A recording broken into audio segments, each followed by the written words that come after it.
And when you say value, you mean in terms of the business, right? Or in terms of like the cultural differences and understanding even what security is. And the reason I say this is because, like, I think the culture in different places has some kind of factor or play in terms of how we deal with cybersecurity, right? The problems we face in, say, Nigeria or Ghana may be different from, say, what we face in the UK or the USA. So, and that's where I was going with that question. Like, do we think it makes a difference? Like, being culturally aware as a professional, like where you are, like these are the issues that they really have or face. Although we have the baseline, which is usually whatever business faces as far as, cybersecurity is concerned.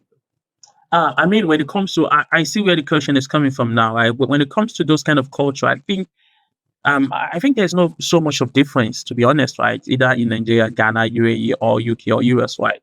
I think most of the time what happens is industry, rather than where you are coming from. It doesn't matter if you are coming from Nigeria working in fintech or you are based in London working in fintech. The same culture, is what you see all the time, right? If you are working in e-coms, maybe in US and in UK, it's almost the same all the time. That's what I've noticed, right? So there's not much of difference in it. It's more of like the industry that you tend to work in and how things are done in those industry. Because I've seen the banking in Nigeria, for example, things they are doing, it goes along a lot with what banking here are doing.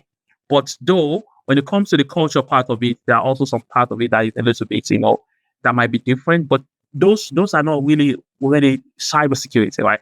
It's a little bit outside of cyber. For example, how they protect your fund in London or in UK is different from the way they do in Nigeria, for example. I've seen situations whereby you even maybe lose your money buying stuff online to some, maybe fraudulent platform, and you can get the banks here in the UK to get the money back for you, right? That might not be the case in somewhere like Nigeria, whereby if you buy something on a fraudulent website, the bank is not going to. Yeah, there are no protections in place for that, regulations.